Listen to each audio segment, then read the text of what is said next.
Hello good afternoon students. हम लोग ये लास्ट एक्सरसाइज पढ़ने जा रहे हैं। एक्चुअली लास्ट कॉन्सेप्ट पढ़ने जा रहे हैं ट्रिग्नोमेट्री का, और वो है त्रिकोणमितीय समीकरण। त्रिकोणमितीय समीकरण अर्थात जैसे हम समीकरण में, जैसे अगर हमारे पास x plus 5 is equal to 10 है तो x की वैल्यू निकालते हैं 5, तो वेरिएबल की वैल्यू निकालते हैं। वैसे ही अब ट्रिग्नोमेट्रिक कुछ इक्वेशंस होंगे, जैसे sine x is equal to √3/2 है, तो फिर अब यहाँ पर x की वैल्यू क्या होगी, या sine theta is equal to root, तो यहाँ पर x की वैल्यू क्या होगी, या अनदर इसी तरह से कुछ ट्रिग्नोमेट्रिक इक्वेशंस होंगे, तो उसमें जो है हम वेरिएबल की वैल्यूज निकालेंगे। तो क्योंकि इसमें ट्रिग्नोमेट्री इन्वॉल्व है, sine theta cos theta involve है, इस वजह से इस समीकरण को बोला गया है त्रिकोणमितीय समीकरण। तो अब जैसे इसी एग्जांपल पे चलते हैं, sine x is equal to √3/2। तो वैसे हम नॉर्मली देखें तो किस एंगल पे जो है वैल्यू, साइन की वैल्यू √3/2 आती है, तो हम देखते हैं कि एक्स इज इक्वल टू π/3 अर्थात 60 डिग्री पे √3/2 आती है। लेकिन क्या ये केवल 60 डिग्री पर ही √3/2 आएगा? अगर हम देखें, जैसा कि पीछे भी बता चुके थे कि जो सेकंड क्वाड्रेंट में भी साइन पॉजिटिव होता है, तो x की वैल्यू अगर 2π/3 रहे अर्थात 120 डिग्री रहे, तो भी इसकी वैल्यू √3/2 होगी। ये तो 90 डिग्री और 180 डिग्री के बीच की वैल्यूज हैं, और हम इसमें 2π ऐड कर दें, ठीक है, ये पाई था, π/3 था, इसमें 2π ऐड कर दें, तो क्या हो जाएगा, 2 3 जा 7π/3, फिर इसमें 2π ऐड कर दें, और हम इस तरह 2π ऐड करते जाएं, तो इस तरह से इनफाइनाइट वैल्यूज मिलेंगी, जहां पर साइन एक्स की वैल्यू √3/2 होगा, क्योंकि 2π इसका इंटरवल होता है, क्लास इंटरवल। ये साइन एक्स का ग्राफ एक बार देख लीजिए, इस तरह से होता है। तो कहीं अगर √3/2 यहाँ पे आता होगा, तो ये वैल्यूज हमारी केवल एक जगह नहीं आ रही हैं, अब इनफाइनाइट टाइम्स आएंगी। ये देखिए, यहाँ पर, यहाँ पर, यहाँ पर, इस तरह से ये जो वैल्यू है इनफाइनाइट टाइम आएंगी। तो वो सारी एक्स की वैल्यूज निकालना पॉसिबल नहीं होगा। हम नहीं निकाल सकते कि किस किस वैल्यू पे एक पर्टिकुलर वैल्यूज हम लिख नहीं सकते हैं। तो इन जनरल इसलिए हम इक्वेशन सॉल्व करते टाइम साइन एक्स या कॉस एक्स, उसकी जो इन जनरल वैल्यूज हैं वो निकालते हैं। तो अगर मान लिया कि जो एक्स की वैल्यू कुछ अल्फा आ गई, ठीक है, फर्स्ट क्वाड्रेंट में अल्फा आ गई, या सेकेंड क्वाड्रेंट में अल्फा आ गई, अल्फा पे कोई वैल्यू आ रही है, तो जो हम जनरल सोल्यूशन लिखते हैं, व्यापक व्यापक हल इसको कहते हैं। ये तो एक पर्टिकुलर हो गया कि 0 से 180 डिग्री के बीच हमने एक एंगल निकाल दिए, लेकिन व्यापक जिसमें सारे के सारे एंगल्स आ जाएं, उसको क्या लिखेंगे, तो व्यापक हल जो होगा वो होगा n पाई प्लस -1 की पावर n अल्फा,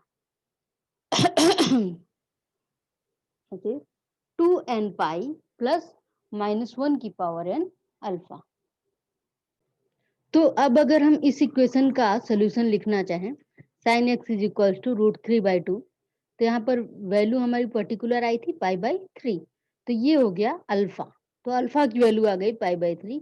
तो अब जब हम x की वैल्यू लिखेंगे, व्यापक हल लिखेंगे, तो वो क्या लिखेंगे, x is equal to 2n pi plus -1 की power n π/3। This is the general solution या व्यापक हल। पर्टिकुलर सोल्यूशन तो π/3 होगा, लेकिन व्यापक हल जो होगा वो ये होगा।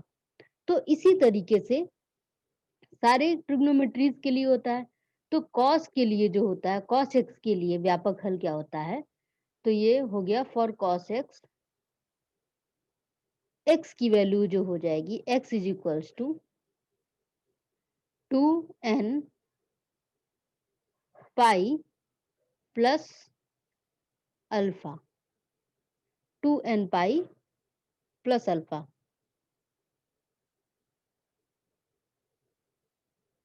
Just 1 minute.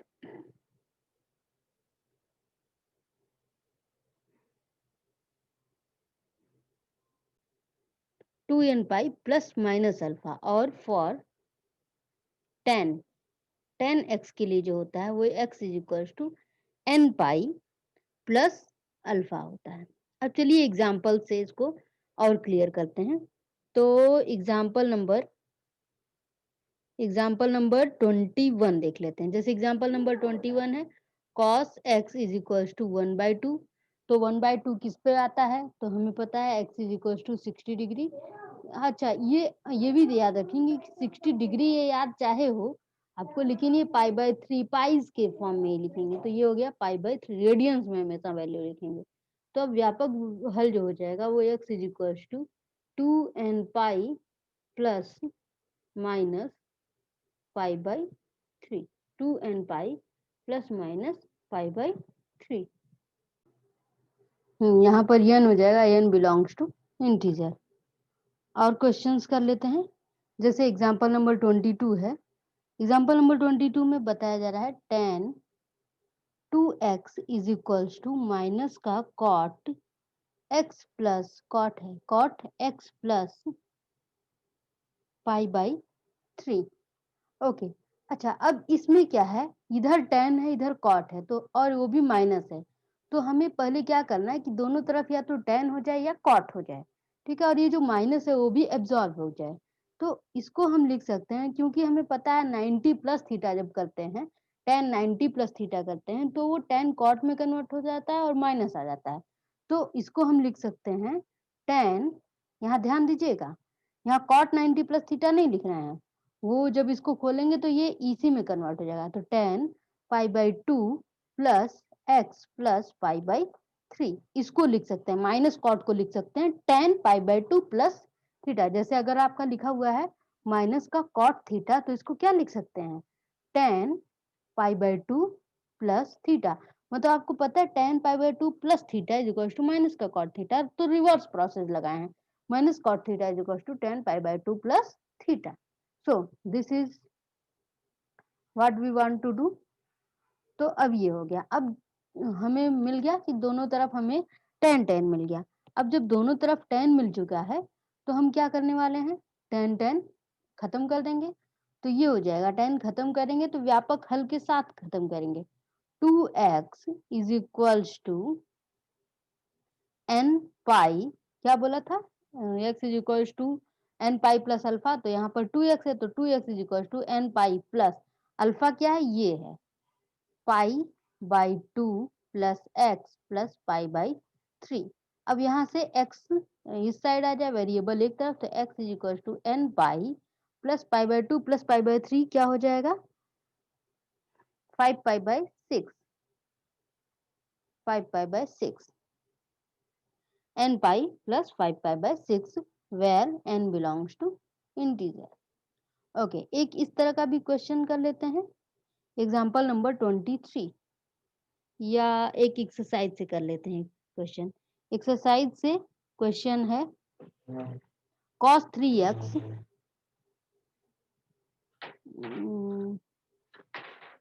ये क्वेश्चन नंबर 7 करते हैं। 7 हो गया sin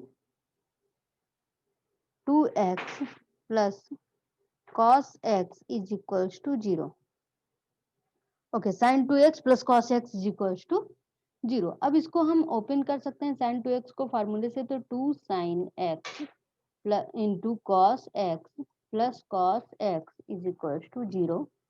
यहाँ पे क्या कर सकते हैं, cos x कॉमन ले सकते हैं, तो this is 2 sin x plus 1 is equals to 0। Now we have, यहाँ पे हो गया cos x is equals to 0 और 2 sin x plus 1 is equals to 0। cos x 0 किस पे होगा, इसका व्यापक समय x इज इक्वल्स टू π/2 पे cos x 0 होता है। तो यहाँ पर व्यापक हल हो जाएगा x is equals to 2n pi plus minus π/2। और यहाँ पर क्या हो गया, sin x is equals to -1/2। अब साइन -1/2 क्या होता है? अच्छा, 1/2 इसके लिए साइन में माइनस होगा, तो इसके लिए क्या कर सकते हैं कि हम पहले देख लें 1/2 किस पे होता है, तो π/6 पे 1/2 होता है, तो -π/6 पे -1/2 होगा। लेकिन यही अगर कॉस होता तो इसमें अलग हो जाती बात। cos -1/2 cos x -1/2। तो अब देखते हैं कि cos किस पे 1/2 होता है, तो ये होता है π/3 पे। तो अब माइनस लगाने के लिए हम पाई माइनस π/3 निकालते हैं। तो यहाँ पर अल्फा हमारा पाई माइनस π/3 होता है, लेकिन यहाँ पर जो अल्फा होगा वो माइनस π/6 होगा, क्योंकि यहाँ पर sine of minus theta is equal to minus of sine theta होता है, पिछले क्लास में हमने बताया था। लेकिन cos of minus theta minus cos theta नहीं होता है, ये कॉस थीटा हो जाता है। तो इसमें अल्फा के पर निगेटिव साइन लगाने से कोई फर्क नहीं पड़ेगा। तो sine x is equal to -1/2। So अब इसका व्यापक हल क्या हो जाएगा? तो x is equal to n pi 2n pi plus -1 की पावर n क्या हो गया? -π/6। ओके, एक और काम कर सकते हैं, अगर हमको नेगेटिव नहीं लिखने का मन है तो साइन हमें पता है फर्स्ट में पॉजिटिव होता है, सेकंड में पॉजिटिव होता है, थर्ड में तो नेगेटिव ही होता है। तो अगर हमारा π/6 पे 1/2 होता है और हमें कुछ पॉजिटिव वैल्यू चाहिए जिस पे -1/2 हो, तो हम क्या कर लें? कॉस के लिए 180 माइनस करते हैं, तो साइन के लिए 180 प्लस कर लें, मतलब पाई प्लस π/6। तो इसको लिख सकते हैं 7π/6। तो आपका आंसर ऐसा भी हो सकता है, और आंसर आपका 2n पाई प्लस -1 की power n 7π/6। This can also be answer. तो कोई भी आंसर आप लिखिए, दोनों सही है, इसमें कोई भी समस्या नहीं है। अब ये चैप्टर ऑफिशियल रूप से आज खत्म होता है, और आप ये इसके आगे की सारी एक्सरसाइज लगाएंगी। विविध उदाहरण जो मिसलेनियस है उसको भी लगाएंगी, और उसके एक्सरसाइज को भी लगाएंगी, और जो भी प्रॉब्लम होगा वो मुझसे पूछ लेंगी।